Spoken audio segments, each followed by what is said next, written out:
We are live on YouTube, and I have 6:29. We'll wait until 6:30, and then I'll start this webinar. I'm going to take my camera off.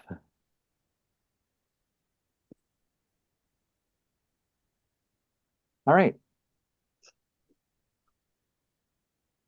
Hello to all of you who are entering. I'm not seeing people roll in. Oh, there we go. Okay, we are now live on Zoom. Gotcha. Great. I'm seeing the numbers as people are logging in. I'm going to wait and start and give people a little bit of time to get here.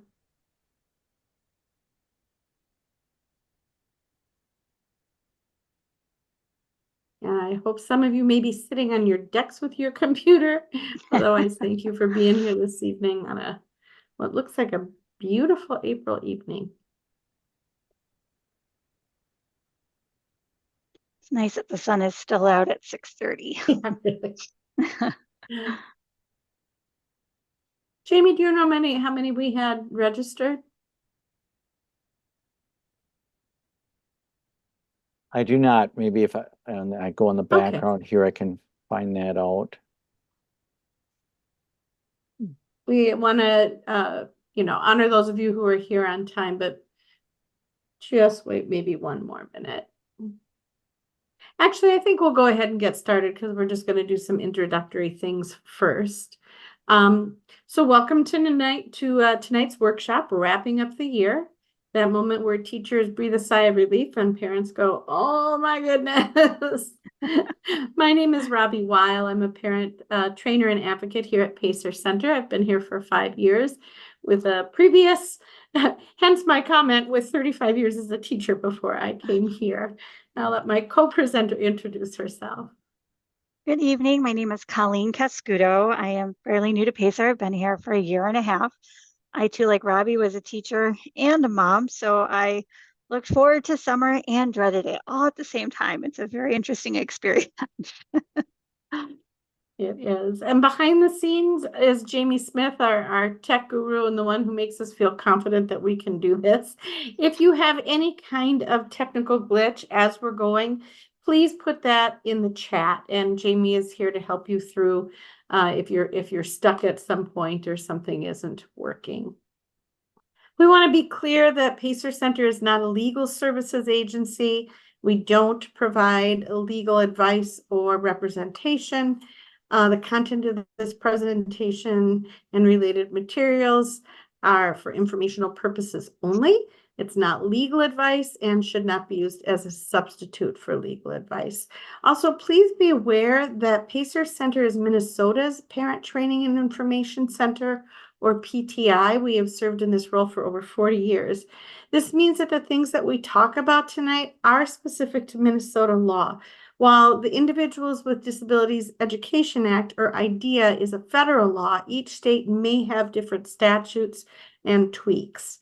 If you are not from Minnesota, please visit at some point the Center for Parent Information and Resources. That's at www.parentcenterhub.org to find out how to contact your own state's PTI. And we do have that information at the end of our presentation.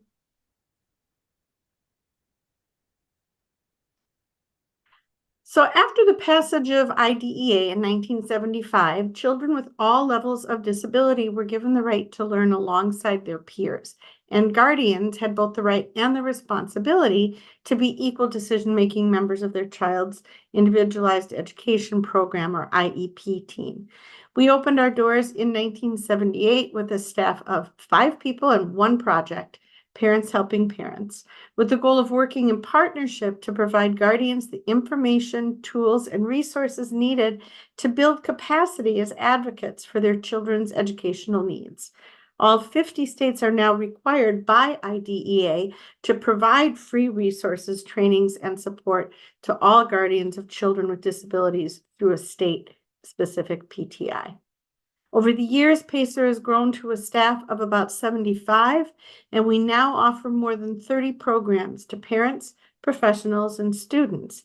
But our mission remains the same: to enhance the quality of life and expand opportunities for children, youth, and young adults with all disabilities and their families so that each person can reach their highest potential. From your child's earliest school years through their transition to adulthood, PACER works hard to partner with parents and guardians of students with disabilities. Just a shameless plug here. You know, everything we do is free to parents. We are funded in many different ways. One of those is through our fundraising, and our gala is this weekend, our annual benefit, and we will be having the Goo Goo Dolls perform April 27th. And if you're interested, it is not too late to get tickets. I think you can buy those up through Saturday morning, and then they will also be available at the door at the Minneapolis Convention Center. There's a live auction, a silent auction, and good music from my perspective. As we move into May, thoughts often turn to the end of the school year and summer plans and how to be sure that things are in place for the fall. And we'll be talking tonight about extended school year, or ESY, targeted service. Whoop. Hang on, I don't know why that went backwards. Not sure how to get it back, so we'll be talking about targeted services, summer school, and ESY, as well as community resources and other kinds of programs. And I don't know why that jumped, my apologies. One of the resources that you will receive as part of this webinar is PACER's Guide to the IEP for Minnesota Parents. The IEP is a very lengthy plan with many different sections, some of which are listed here. And it's something you should get in the habit of reading and learning to read. That's one of the things that we can help you with.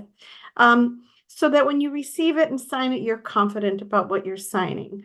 Although IEP forms may be different from district to district, they all have the same sections. And of course, one section that we will be focusing on is extended school year, or ESY. Just one other caveat I forgot to mention, there is a Q&A. We will be stopping at a couple of points during the presentation to answer questions. We will be answering questions at the end as well.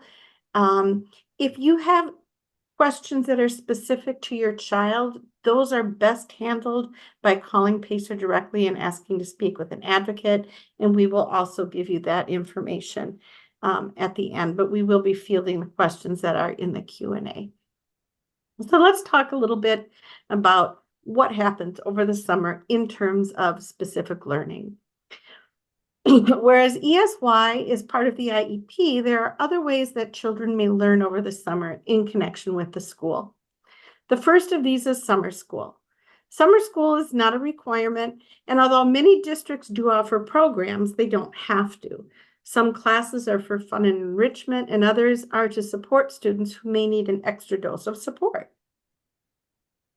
It is very important to look at the funding for any summer school programs. Most typically, they are run through the district, but the funding comes through community education. So they're not actually part of the school. And that is why the IEP is not supported in those programs. However, under the Americans with Disabilities Act, the district is required to offer all students equal opportunity to participate in summer school. Excuse me, in general, this means that the district is required to provide the supports and accommodations needed to allow students to participate. Just as with extracurricular activities and sports, they can refuse to have a student if the only way to have that student participate would be to materially alter the summer school program. If you have any concerns that your child is being discriminated against, call us and we'll walk you through that. Targeted services are very different, and they are a form of intervention or prevention programming for at-risk students. It is designed to supplement the general education programming, and students may qualify for a variety of reasons. Targeted services are state-funded programming, and school support teams typically make the decision to offer the invitation-only program to specific students. Being on an IEP does not mean that a child may not be eligible, especially if there are concerns that haven't risen to the level of meeting goals in an IEP, but are concerning. If you believe your child would benefit from these services, you can contact your local district office for that information. As I said, ESY, or extended school year, is a very small little section of the IEP, and this is typically what it says. It is not the same as summer school, and I don't know why this is jumping. Hang on a second, my apologies. It is not the same as summer school, and basically it's this little section that says, "Are extended services needed?" I apologize for my technical issues here. There we go. Extended school year is provided to a student during a break in the normal school year, typically over the long summer break. Occasionally, children will get some ESY services over winter or spring break. The IEP team must discuss ESY eligibility and services at each annual IEP meeting. If the student is found eligible, that information must be written into the IEP and provided at no cost to the parents. Districts may have their own flowcharts or checklists that they use to make these decisions. However, excuse me, they cannot limit the services to children only with certain challenges. For example, they cannot make a decision that they are only serving children with a specific learning disability this summer, or that they are not providing speech services. The decision is based on the very unique needs of each child. Extended school year is also not a chance for a child to get ahead or make extra progress. Instead, there has to be data that shows that a child needs those services to receive their free and appropriate public education. In order to qualify for ESY, there are 3 gates or doors that the team must look at in making that decision. The first gate is based on the child's goals and their progress towards those goals. In some ways, an IEP is a hypothesis as to what services are needed in order for a child to meet the agreed upon goals in the course of a 12-month period. The IEP team discusses whether or not the child has unique needs or will not make adequate progress towards their goals without extended services. The whole purpose is to be sure that the child is receiving their free and appropriate public education. It is possible that a child needs extended services for one goal, but not for another. The next gate that can open the door to ESY looks at whether there is significant regression of a skill or knowledge from the student's current level of performance on an annual goal. In other words, will your child lose important skills without some continued support over an extended period? And will it take longer time for them to regain or recoup those lost skills than a typical child? All children experience some form of summer slide, but a typical child can catch up and get back in the swing pretty quickly. If your child is going to take more time to regain what they've lost than the time where they were on break, that would be a reason to discuss ESY. The last goal that is looked at is the child's ability, or the last gate, is the child's ability to attain and maintain self-sufficiency. This means looking at the basic self-help skills necessary for a student to achieve a reasonable degree of personal independence as identified in the annual IEP.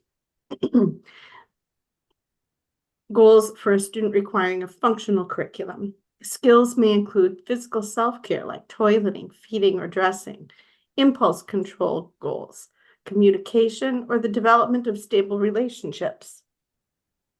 Functional academic competency, including basic reading, writing, and math skills, can also be looked at and discussed. This discussion is often based on the importance of the skills in the student's annual goals, their age and level of development, and the timeliness for teaching the skill. As you saw earlier, the extended school year section of the IEP asks the question, are extended services required for the student? And the answer is based on those 3 entry points we just discussed. ESY services are not provided as a way, again, for a student to catch up or gain more skills. When the decision is made that a child needs those services in order to receive FAPE, then the yes box is checked and an outline of what those services will look like is added to the IEP. If together the team decides that ESY is not needed, then the no box is obviously checked. And just a reminder that parents and guardians are equal members of those teams. It's not a democracy. There may be 5 people from the district and 1 of you, but the idea is to come to consensus. But what about that last box, which typically states more data needed? Remember that IEPs are not written every September for a school year, and what a nightmare that would be for teachers if they were. But they are written for a 12-month IEP year that begins whenever that annual IEP meeting is held. Typically, that's in sync from the first IEP that a child was given after evaluation. An IEP meeting that is typically held in March, April, or May would be a very reasonable time to include and look at that data that may be helpful in deciding if a child is going to need ESY services. However, if the annual review meeting is near the beginning or middle of the year, it's hard to know what kind of progress will be made. And you can request that more data needed be checked. This allows the team to collect data over the school year and reminds them that they need to come back to the table again, maybe in March, April, or May, to discuss what the data shows. You also have the right to ask for a meeting at any time. So if you already have an IEP that says no, and you have a concern that your child is struggling in a way that you didn't expect, you can always ask for a meeting to make that decision to discuss further if the child would be eligible for ESY. If your child has been found eligible for ESY, the IEP must specify what that will look like, where it will take place, and when it will start and end. Just because a child is qualified for ESY 1 year does not mean that they will always qualify. And as I said earlier, qualifying for one goal doesn't mean that they will qualify services towards all their goals. And remember, this is not one size fits all. The I in IEP stands for individualized. I have seen parents successfully argue that the 2 weeks where they typically provide services in June does not work for their child. I had a family once where it was speech, and they said, if we don't get a little dose every week, it's not going to work. So again, it's individualized. It doesn't always have to be provided at the school. I have seen parents work with other organizations where the school will contract to provide those services. So again, the I is for individualized. If you are having a discussion about ESY at any time other than the annual meeting, and if there is a change made, you should always receive the all-important prior written notice that states that change and gives you the ability to agree or disagree. At this time of year, it is not uncommon for us to get calls from parents who need support for their concerns about whether or not their child should qualify or receive ESY services. And I'm going to stop there before we jump into some of the other things we're going to discuss and see if there are any questions. I see one question about whether ESY is the same as summer school, and no, it's not. Summer school is sometimes those extra fun classes. Maybe it's a class in a topic that your child is interested in, but it is very different than those specific ESY services towards goals. Are there any other questions? Colleen, do you see any others? No, that was the only one I've seen pop up so far. And I saw you wanted to answer that. I apologize for No, I jumping in was so just, quickly. I was just checking it off. Like I was just, nope, we answered it and we can move on. Sometimes we get so many questions, I get lost in between them. So Yeah. I was just checking it off my list, Robbie. If there's no other questions, I think we'll just move ahead and talk about some of the other things we're going to address tonight. I'll let you take it from there. All right. So next up, we'll talk a little bit about transition meetings. Transition meetings we often see when a kiddo is on an IEP and they're moving from one building to another. Not all students on IEPs have transition meetings, such as students who are maybe on a speech-only IEP. They tend not to have transition meetings. Typically, we see these meetings going from preschool to kindergarten, elementary school to middle school to high school, and high school to transition. So these meetings tend to not be more than 30 minutes. It is a quick time for the current IEP case manager to give input on your child, what strengths and challenges they are, and what incoming team should know in regards to any changes to the IEP. For example, a preschooler who attends their class 3 days a week for 3 hours may need an increase in special education support, and the IEP should reflect 5 days a week for a 6-hour school day. This meeting is not a yearly IEP meeting. It is not a meeting where all IEP team members would be present, and it is not the time to really talk on progress that's being made. Again, it's best ways to support your child with that transition to a new building, to a new setting. It's important to remember the team that you are meeting is not necessarily who will be on your team once you get there. It's more of just who is available in the department from that incoming building to kind of, they're gathered, they're going to collect all that data and field it out as the summer progresses. So how to prepare for your child's transition meeting. As a parent or guardian with a child with a disability receiving special education support, your role in this meeting is valuable. You are the expert on your child and can offer support to the team on how best to build a relationship and get to know your child. Remember, these meetings tend to not be more than 30 minutes. So it's important to have your questions ready. Many times these meetings are back to back with families, so the team will have the ability to stay an extra 10 minutes is not really viable. Best way to prepare is review your child's current special education evaluation and their IEP. These two documents are the most important and lay out what your child's educational needs are and how the IEP is supporting those needs, whether it's by minutes with a service provider, goals, accommodations. It's important to know what your child's plan looks like so that you can make sure it is carried out at the new location. So here are just some 3 big, oh, sorry, Robbie. Oh, sorry. One last thing I wanted to talk about on that slide was just creating a snapshot resource.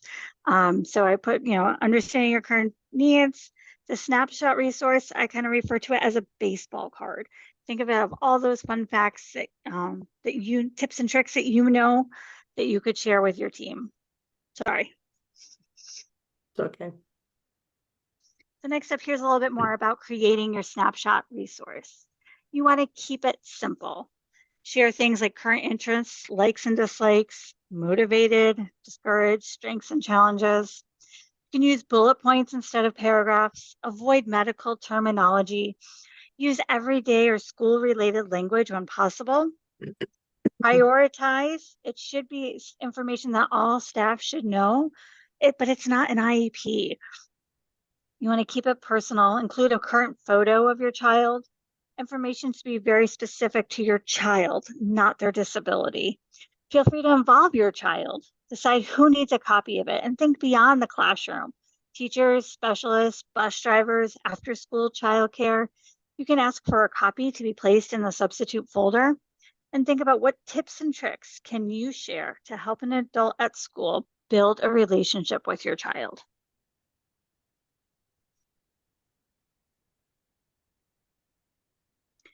So there's ways that you can help support this new transition as well. You can tour the new school, take pictures or videos of fun places like the cafeteria, the playground, the gym, the library. You can complete the snapshot, play on the playground. You could talk about this transition all summer long. You can ask the incoming team for a social story, videos or photos, and have a scavenger hunt. You play a crucial role in this whole transition process. The meeting is just the first formal step. Afterwards, there are so many valuable ideas that can make this an easier process for not just your child, but for you as well.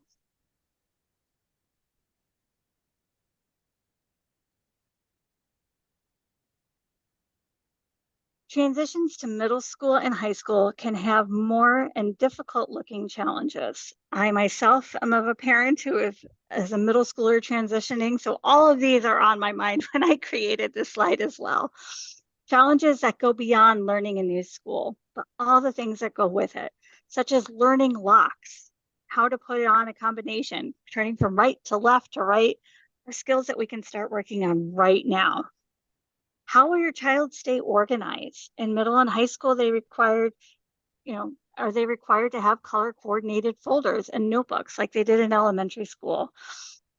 So how can your child be organized in all their classes? Learning their schedules means 6 to 8 different teachers in 6 to 8 different classrooms. It is always best to be present in that classroom. So when is the best time to stop and use the bathroom? Check out your building and when you go on a tour and find out which bathrooms are closest to which classes your kiddo has. Walking in the hallway with tons of other kids trying to get to where they need to go can be very overwhelming. Just talking in general can help all types of anxiety, bring it down, especially for you and your child. Remember, if problems arise, you can use your IEP team to help solve some of these problems as you face them. Maybe your child needs a more organized system. Maybe they need a buddy to walk with them in the halls. Maybe they need a printed and laminated copy of their schedule, or maybe a building map to help them. All these things are things that the IEP team can help and support you with. We are going to stop here for questions. We do have one question again about why does my son's team never offer summer school? Again, that is really individualized. And again, summer school is very different than extended school year.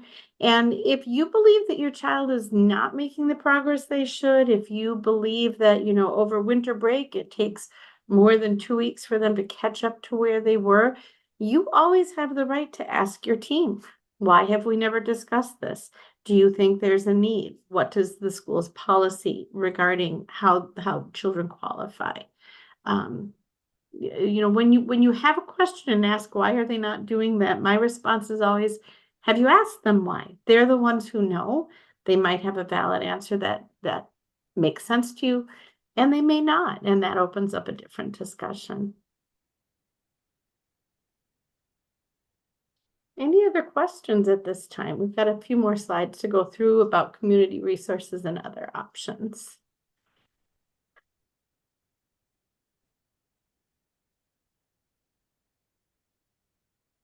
And then we did want to mention that there is a workshop on Tuesday, May 7th, and that is specifically about that big transition. I know Colleen is more concerned about the older kid transition now, but that transition from early childhood special education to kindergarten, which is another, well, I think they all feel big when you're going through it.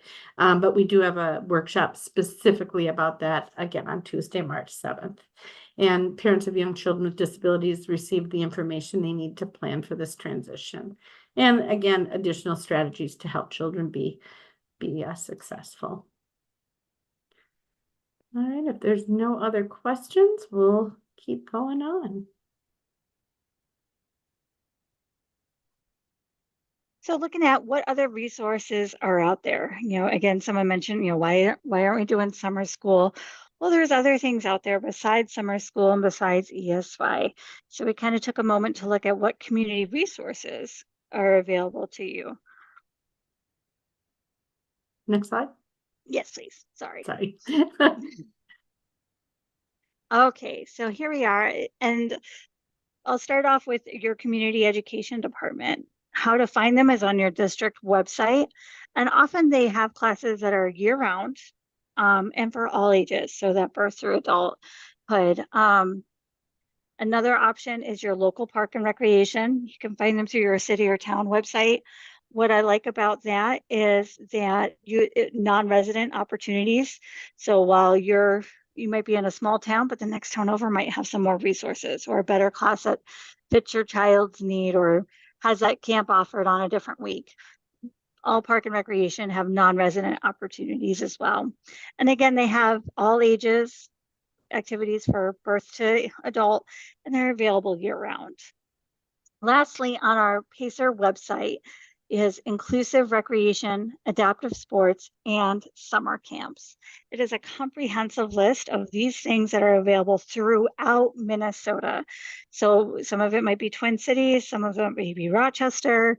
It is a very comprehensive list of those types of categories, and they're found on Pacer's website. There's also a link in the resources that you'll be getting tomorrow as well. Just to mention, so some of the things we look at are inclusive recreation opportunities, social connections, adaptive sports, horseback riding, summer camps. Pacer does not endorse or specifically recommend any of these programs specifically. Their information is subject to change, but you can contact these individual sources. All of their links are there to get the most current information about them. And I'll just respond to the question here about the requirement to follow the child's IEP. The only people that need to follow a child's IEP are the schools. The IEP is specific to what happened with a child and how they're supported and serviced in the school setting. However, again, if it's through community ed, many of those accommodations that are in the IEP should be discussed. And in fact, under the Americans with Disabilities Act, no program can discriminate against a child. And they have to accommodate. Now, there are some thresholds at which they have to say they can no longer. If a program believes that accommodating a child with a disability is financial hardship, or again, if they feel the only way to support a child would be to alter the entire program, then they can say that it's not an option. But otherwise they cannot discriminate. But no, the IEP again is the individualized education plan for when a child is in school. The accommodations, however, can be discussed for a community ed or summer school program. Robbie, to go off of that, I'm thinking about that section on the IEP that says like extracurricular activities. That doesn't apply to this. That only applies to school activities, correct? After school sports, those kinds of things. But again, it's the accommodations that can be addressed. And I guess if, we cannot recommend anything, but if anybody has any great programs that you have found have been very supportive, flexible with your children, go ahead and put those in the Q&A as well. We're going to take a minute just to go over our evaluation. If there are any other questions, we want to make sure that we answer them. Of course, we're ending a little bit early. This is not one of our more in-depth, but you will be getting a list of resources tomorrow, CEUs if you need it, as well as that guide to the IEP. So we'll keep the Q&A here open for a little bit while we go through these last finishing slides.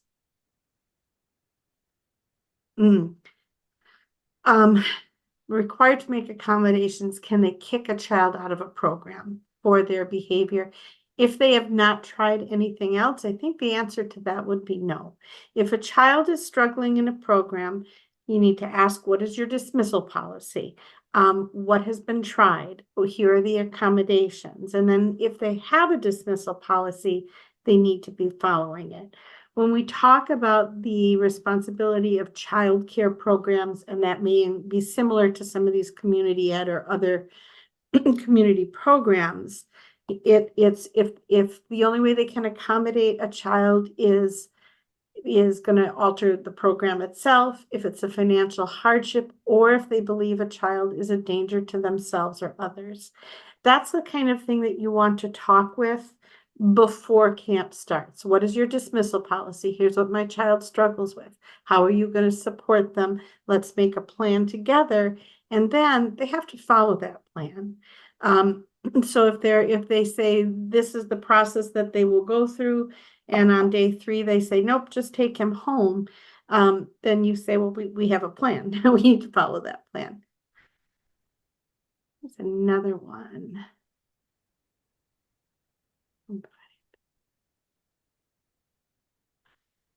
So here's a person who is talking about the issue where a child has medical needs and they are providing the paraprofessional to support, and it is making, that is always an option. We do have health advocacy as well.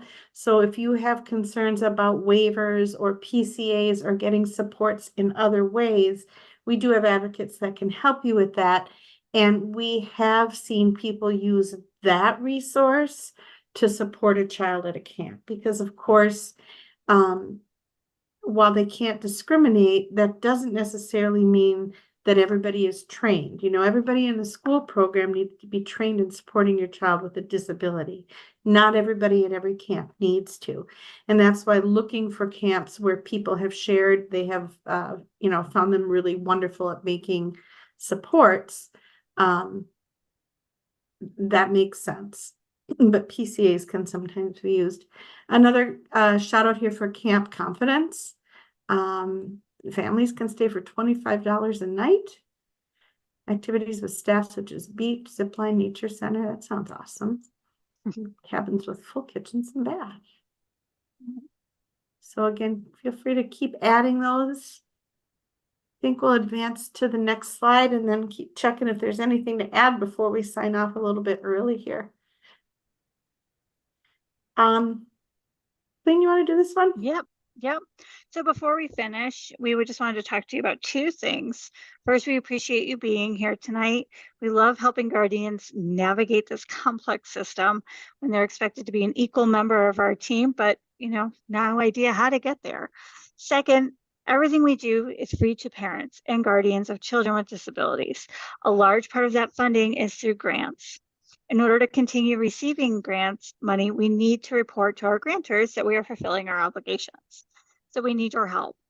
Following this presentation, or within 24 hours, you will receive an email, and it will include the resources that we mentioned tonight, a form if you are in need of the CEUs, but most importantly, an evaluation.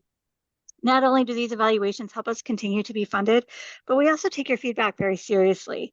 We often make changes to presentations, add topics based on what you share. They're a very short evaluation, should take less than 5 minutes to do. If we have helped you, please help us out by filling out the form. And then lastly, again, the bulk of what we do, and to be honest, one of the reasons that we did this short workshop was because we do get so many questions about what are my options for the summer.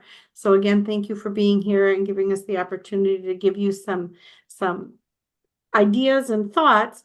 But as always, if you have very specific questions or questions that are specific and unique to your situation, please feel free to call Pacer.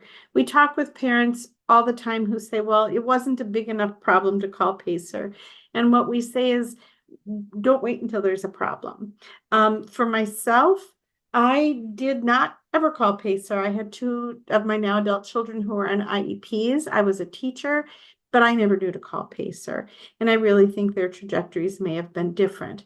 The sooner you learn the system, the sooner you learn the language, the sooner and the stronger you feel in your confidence to be an equal member at the table, the less likely there is to be a problem. Or when problems bubble up, the easier it is to address them.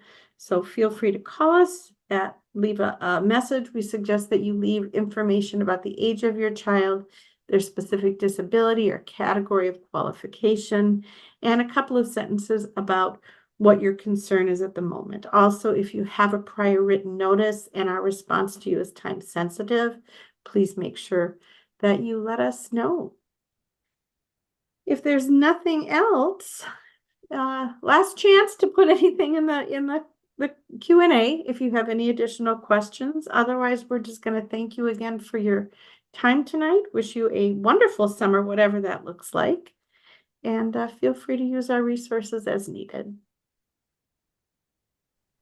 All right, Robbie and Colleen, I don't see any other questions. So with that, I will end tonight's webinar. Thank you. Awesome.